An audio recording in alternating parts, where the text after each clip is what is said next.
Welcome in to the first ever Coach Ab Inside Humboldt Basketball Show. We're excited about this. Kind of surprising folks with this. We haven't really done as much advertising on this show as maybe we should have, Coach, but basketball season's already started. And you've had some success, and we've had some other games where we've learned a lot of lessons that will benefit us, I'm sure, going forward. Why don't you start us out? Haywood, that game wasn't on the schedule, and that game may have creeped in, and people didn't realize we played that game already. Why don't you talk about how that game came about and what you saw on the court in Haywood?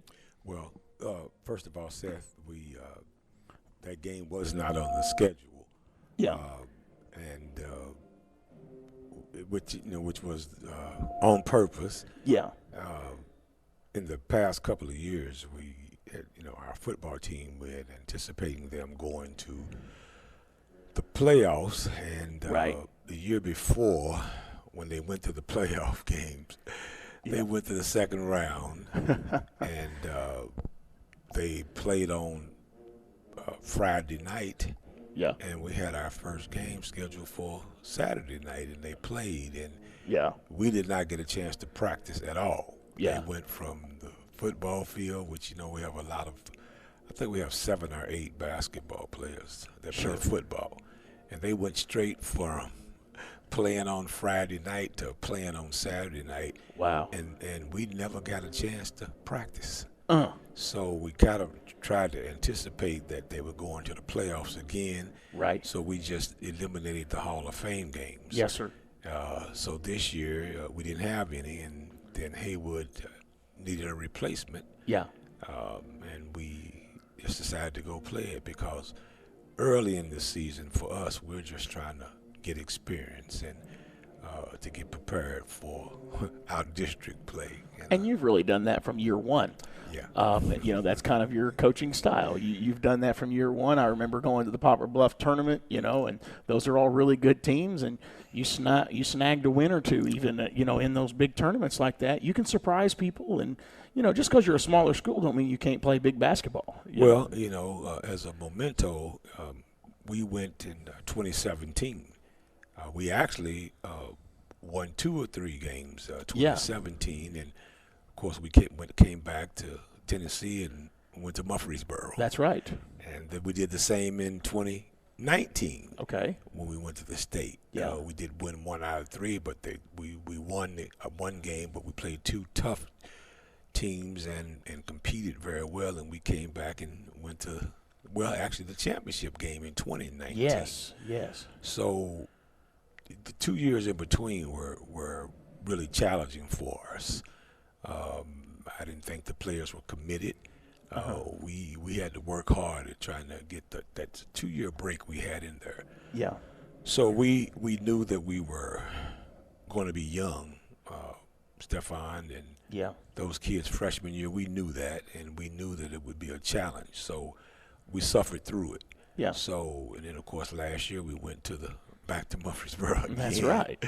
Very unexpectedly, and I think for me and my coaches, we talk about it, probably one of the biggest wins in my 10 years here is being able to beat Mace in Memphis with a chance to go to Murfreesboro, and we were able to beat them. So we wanted this year to kind of follow the pattern that we did in 17 and 19. Sure.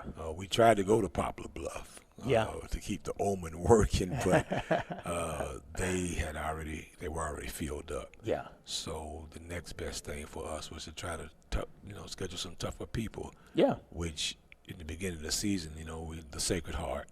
Yeah. We played, and then MUS this weekend. Yes. And Christian Brothers. Yeah. And which were both the same types of opponents that we played in 17 and 19, but the same results. We were very competitive. Yeah. Very, very competitive this weekend in Memphis. We actually lost to MUS by 12, but there was a happenstance there. Our best player, Stefan Shivers, left his shoes in Jackson, so he was not able to play, and we lost by 12 to MUS, and Shivers averages 12.3 points a game. And, of course, a lot of people were looking forward to watching him play, and even their athletic director and their head coach said, "Boy, we sure are glad that your big kid wasn't here because we could have pulled off a win there." But wow, the purpose was served this weekend. Sure. And actually, everybody on our team played. Okay. Which is another thing we were trying to do, is to see who can play and to see who can be able to compete at that level. And everybody played this weekend. You mentioned Sacred Heart. It's one of those premier programs. It's one of my favorite games usually to go and watch every year because you're going to see, obviously, they've got kids on scholarship, that are there playing. And it's close. And you were only trailing by 6 points at the half. The third quarter was a tight quarter. They only extended their lead by 2. So going into that final quarter, you're only down by 8. Talk about that fourth quarter. I'm hearing it was quite a show from Sacred Heart's side. It was.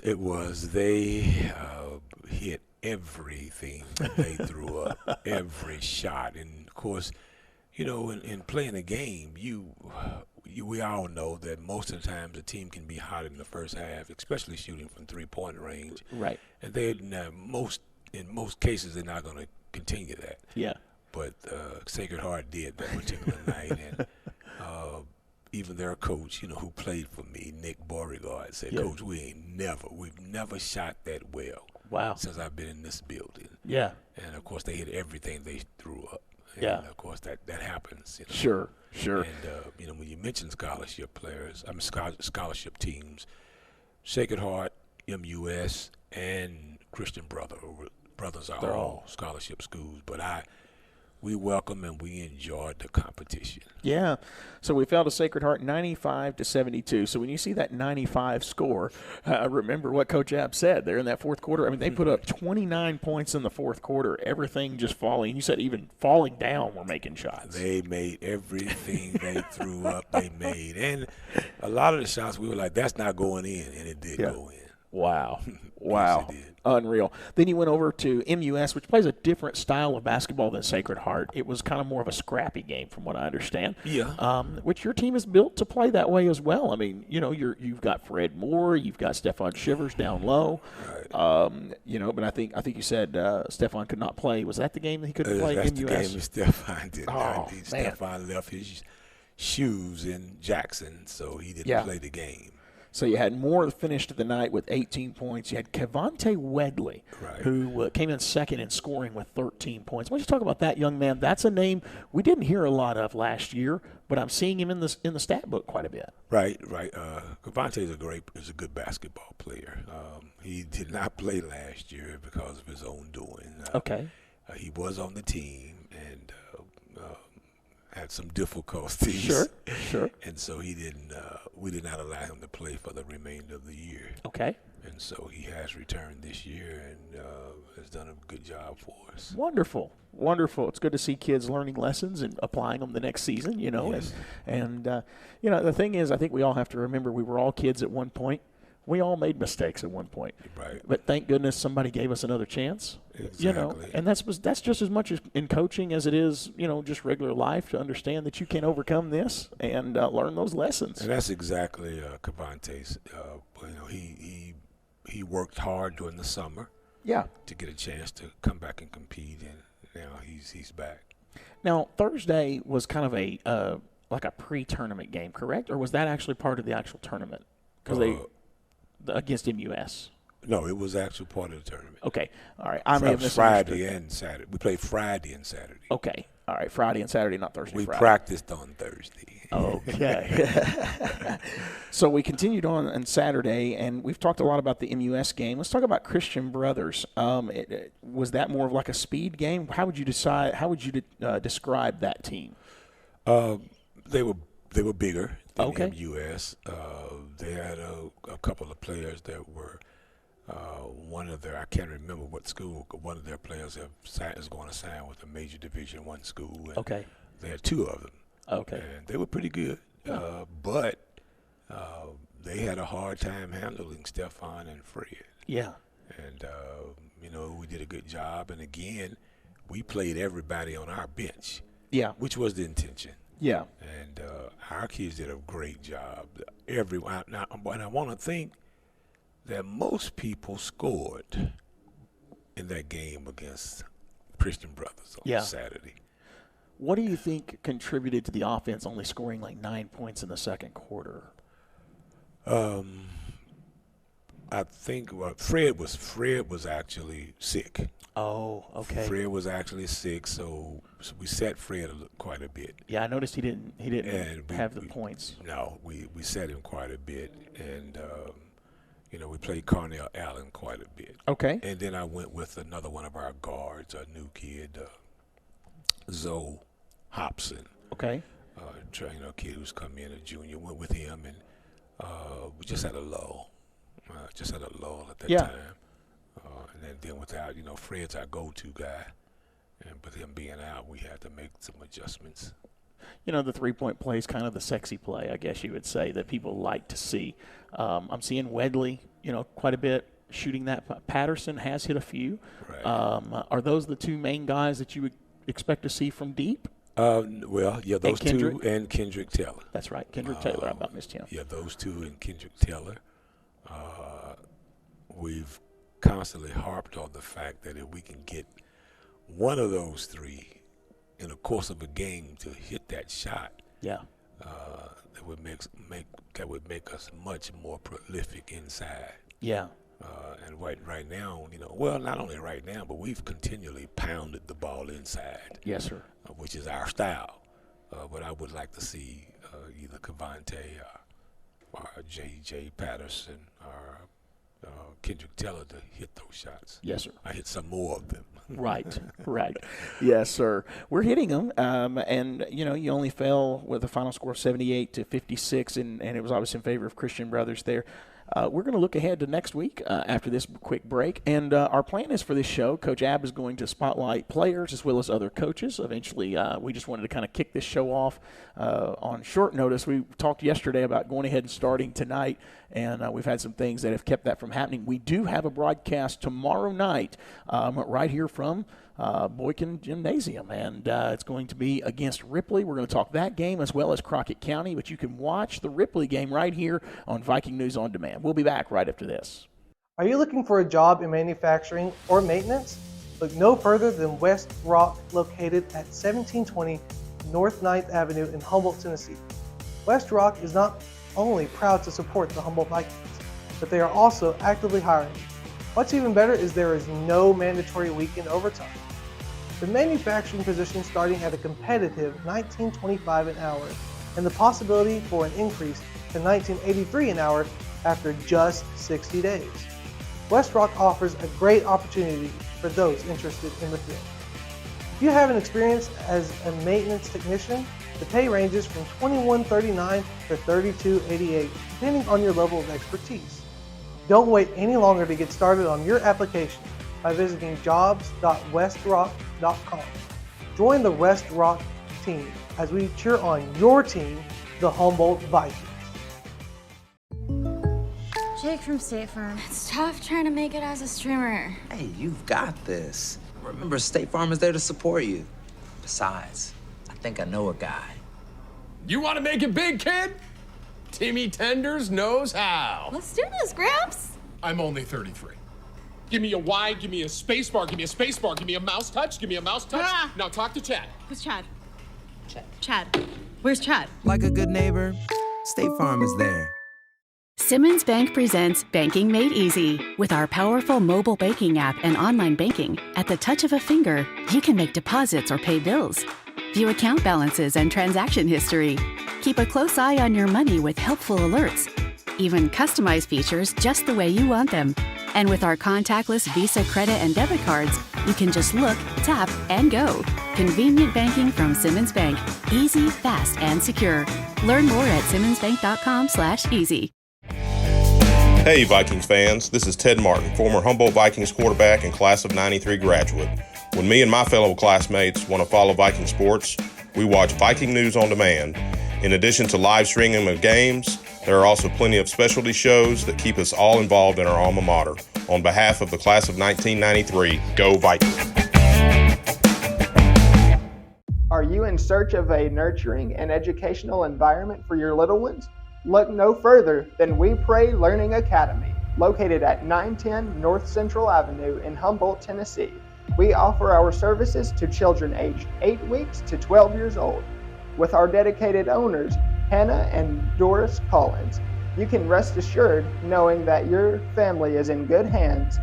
To learn more about our academy and how we can best serve your child, reach out to us via email at weprayacad@yahoo.com or give us a call at 731-784-7294. We can't wait to meet you and your little Vikings. Who is the table for? It's not just where some serve while others sit. The table is where we make decisions, where we shape the future, where we engage each other on equal ground. If we're going to feed the world, it will take all of us. Every voice, every point of view, everyone at the table.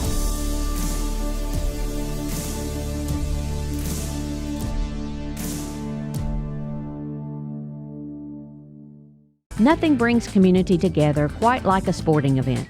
Security Bank and Trust Company is committed to supporting our local sports teams because we know how important it is to be part of a great team. This is Deanne McEwen at Security Bank and Trust Company. When you team up with us, you are fostering the competitive spirit of our local athletes. Want to be part of our team? Join our amazing banking community. Visit your nearest branch or head to securitybanktn.com to learn more. Equal housing lender, member FDIC. Get ready.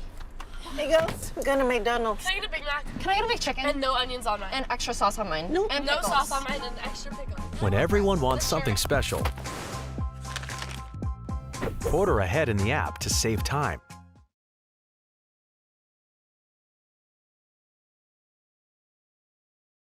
Here we go. Welcome back in as we have looked back on the last week. Even though we went 0-3, that doesn't really tell the full story. I read an article last week. It was actually a Christian article, but it was a funny title. He said, "The headlines don't always tell the story." Correct. And sometimes we take those games and we go, 0-3. Well, that was terrible. But it's really not when you look at who we played, the competition there, and also the lessons that we learned. And so now we carry that with us. Right. To a week where I feel like, Coach, we want to see some application from that. Right. You got a Ripley Tiger team coming in here, and Ripley always plays us tough. Well, yeah, well, they do. Well, you know what, Seth? Everybody plays us tough because across that chest, when it says Humboldt, it's like, okay, yeah, we want to beat them. Yeah. And we don't really have the luxury of enjoying those games where we can just count them. Yeah. We have to play them. Yes, sir. Every time, every night. Because of our success in the recent years and in the past, people are ready to beat Humboldt. Right. And that's something that we have to realize. And I know we've talked in previous years, not necessarily as much game planning goes into as much Humboldt playing Humboldt basketball. You want them to execute your style of basketball. Exactly. But what are you looking at when a Ripley comes in here? What are you expecting from them out of their team this year? Okay, well, actually, again, we look at every opponent as being one that can potentially beat us if we don't do what we're supposed to do. Yes, sir. What we look at is how we execute, how we carry out the game plan. Naturally, there's one. We have a game plan. We look at video. We look at film. We go back and look previously. Then we compare personnel now compared to personnel that they had then. Yeah. And of course, what we're looking for, my coaches and myself, is that we are able to carry out the game plan. Yes, sir. Win or lose. That we're able to do what we practiced on and do what we asked them to do in preparation for getting better. Yes, sir. Ripley always very well coached, and we get them at home this time. We'll play them again later on in the season at their place. Right. But, this first home game, you're sitting 1-3 on the season, regular season. I guess those 3 games last week still count in a regular season total.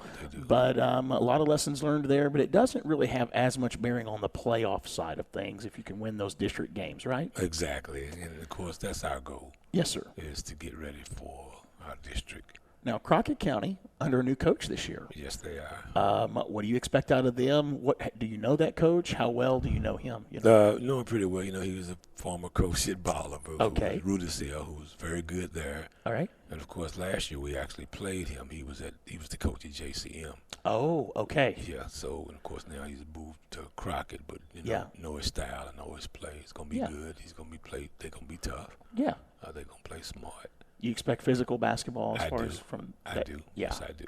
And I've heard that's kind of a trademark for Crockett County for quite some time. Yes, he fits that mold really well. And that's the basic he does. He fits it very well, and we expect that's how they're going to be playing. Obviously, we need home court advantage. Yeah. We need fans in the stands. And, we went, I think it was last year was the first year of going with digital tickets only. Go fan. Right. People need to purchase those tickets. Don't expect to bring cash up here and get in. We hate that, but it's just kind of the day we're in right now. It is. And I want to say, too, that this is probably one of the safest places you can be now. And I know the sad, unfortunate circumstance that happened a few years back. But now when you come to a game, you're coming through metal detectors. They're checking, they're making sure everything is safe. In person and electronically. That's right. Probably you made a statement. It's probably the safest place to go to a high school basketball game in the state. I believe it. Because of electronics and because of personnel. Yeah.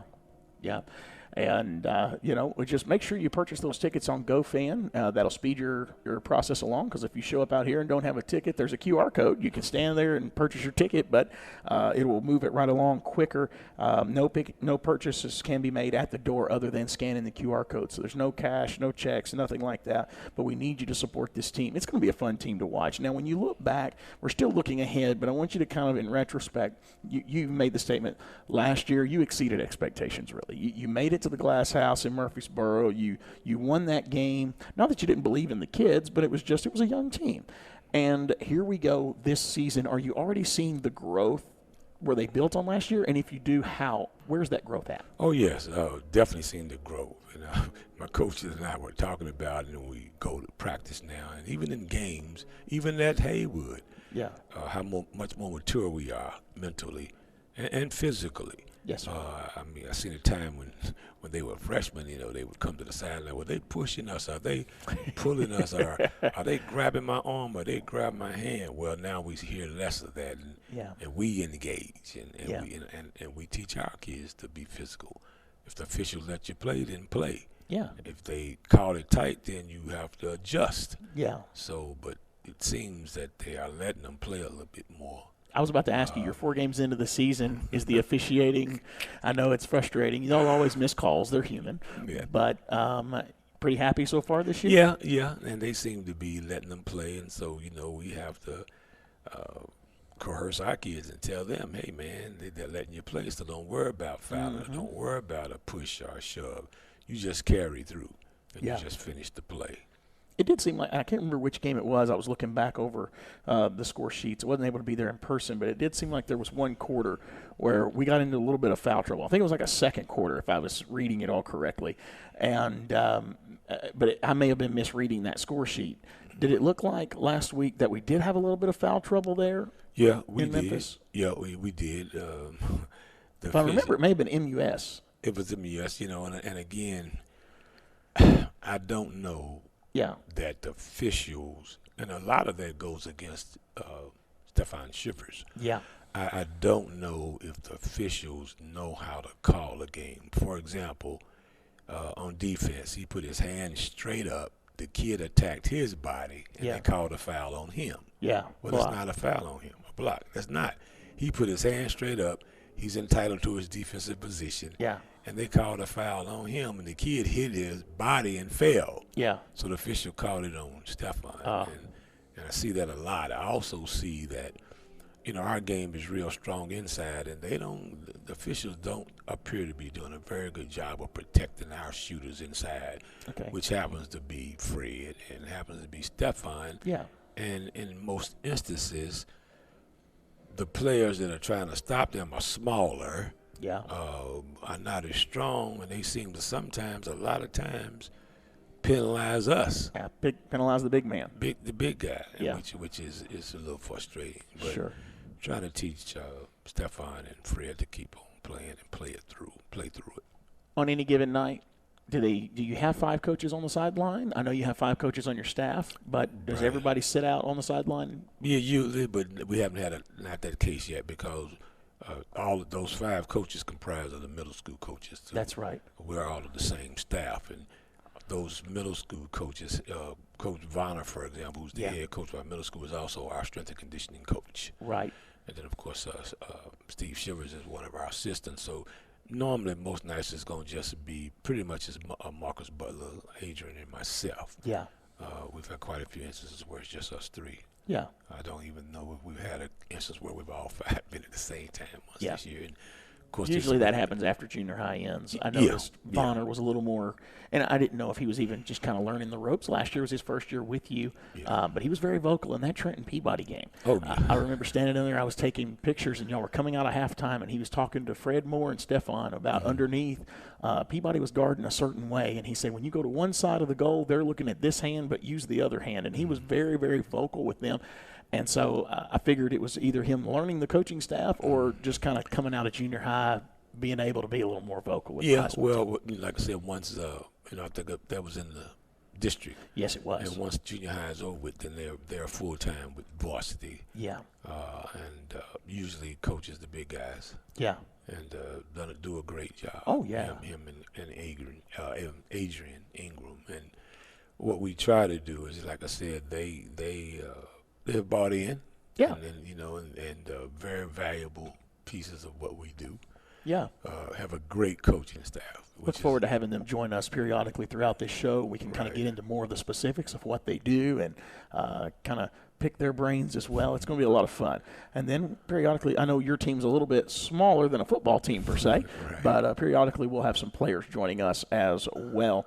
When you look at this season, obviously the expectations are high. Every coach wants to win the championship. Yes. That's reasonable expectations for this team, isn't it? Oh, yes, it is very reasonable. I actually would be really disappointed if we don't. Yeah.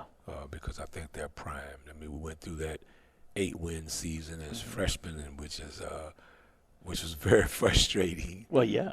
But we started those 4 freshmen and the 1 senior, and it was very frustrating. And then last year, being able to go from 8 wins to 19 wins, and no seniors, and then able to be in the district championship game, be in the regional championship game, and then have an opportunity to play in a sub-state game to go to Murfreesboro and to be successful. Yes, our expectations are high, and I would be pretty disappointed if we don't succeed or fulfill those. I know we talked about in a halftime of a football game as we were previewing this season, the 2 seniors, Carnell Allen, and you have Fred Moore this year. Right. Both of them have different roles and different expectations. Fred Moore, I think it was you mentioned, you wanted him to see him be a little more consistent. So let's stop there. I know we're only 4 games in. It's probably hard to know. Right. But are you seeing progress in that? Oh, yes. Excellent process. Yeah. Fred has excellent footwork. Okay. He works hard and pretty unstoppable. When he's engaged and he's focused and he's tuned in and he's moving, it's pretty hard to stop Fred. He has great footwork, up and down, pump fake, go around, and he's left-handed. Yeah. And he does a great job with that. And, of course, Carnell Allen's coming off the bench, backing him up, backing up Fred. Yeah. And, of course, Carnell has done a great job. And those are the only 2 seniors we have this year. Quite a bit of difference in their size. Yeah. Oh, so yes. how does that change when he comes in? How does that change how you coach the game? Well, it doesn't, because when Carnell comes in, we get a lot more defense. We get a lot more activity. Yeah. We get a lot more scrappiness. Okay. Fred is kind of power. Yeah. But Carnell is quick. He's tenacious. He's picky. He prides, and he's moving, and he's tipping. And whereas with Fred, it's just pure power. Yeah. Well, it's going to be a fun year. Look forward to some great years here as we continue to move forward with Viking basketball. Good luck Tuesday night. Good luck Friday night. It's going to be a big week. We're getting into basketball season, and it's exciting times here in Humboldt. It is, and I look forward to the season.